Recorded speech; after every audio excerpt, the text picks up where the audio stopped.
puts history center stage, and on stages all around you to tell the story of former Philippine First Lady Imelda Marcos. And in the center of the disco, as Imelda herself, is Broadway favorite Arielle Jacobs, who joins me now. Welcome, Arielle. Good to see you. Sarah. Thank you. You're so good in this. Oh my gosh, thank you so much. So you made your mark on Broadway, though, as Jasmine in Aladdin. You were on In the Heights. I mean, Imelda couldn't be farther away from the previous characters you played. So why did you want to challenge yourself and take on this role? I mean, talk about playing an iconic character, right? Yeah. Imelda Marcos. Everyone knows Imelda because of her 3,000 pairs of shoes. I know. Yeah, but actually this story is about, you know, the rise and fall of Imelda. There's no mention of the shoes. I know, I was waiting. I know. Well, the shoes were actually discovered after Ferdinand and Imelda were ousted in the helicopter, you know, in the People Power Revolution that kicked them out of the Philippines. So the show happens from when she's a teenager over the course of 40 years up until the moment when the helicopter takes her away. Yeah. So the shoes hadn't been discovered yet. Okay.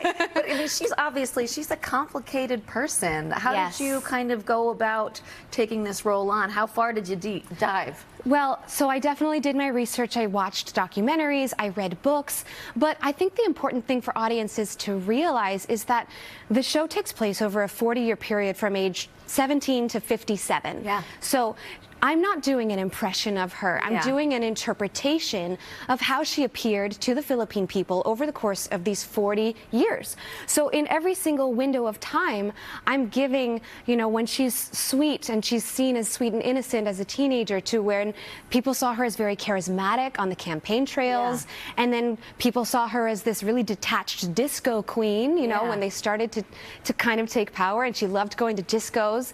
And then eventually she was seen as very scary when, you know, they were having martial law and tens of thousands of people were imprisoned and tortured. So there's a lot to go through. And I think it's important for audiences to know that they are going to have the experience of being the Filipino people as they're witnessing the change happening throughout this regime. Yeah, and it is an experience, yes, too. And we're going to talk about the staging in just a sec, but this is the first all-Filipino cast on Broadway.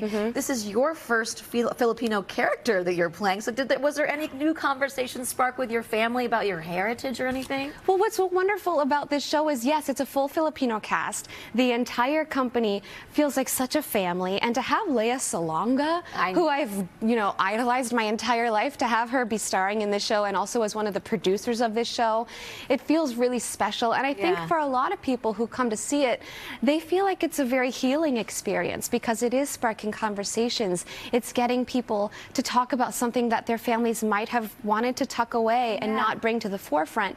But it's such an important piece of history. I think it's affecting people who are not just Filipinos, but also people who are all kinds of ethnicities to talk about these very important topics about leadership, about democracy, and to get them to realize that history can repeat itself. And this is a very important piece of art to show that. It really is. Now let's talk about the experience of it all. It is a theatrical experience. It is art with a capital A. Yes, it is art with a capital A. I mean, the stages are kind of in the middle, they move, you're going into the audience, in the mezzanine, there's people all around you. How does that kind of help tell the story, and how, from your perspective, how does that change your performance? Well, for sure, this Broadway show is different than any other Broadway show that has ever existed. And I knew that was going to be the case because Alex Timbers, the director, is just a revolutionary genius. He, you know, he directed Beetlejuice, he directed Moulin Rouge, and now this is his, you know, big masterpiece. So we have so many seating options for people to come experience it from different locations, but the best is the dance floor.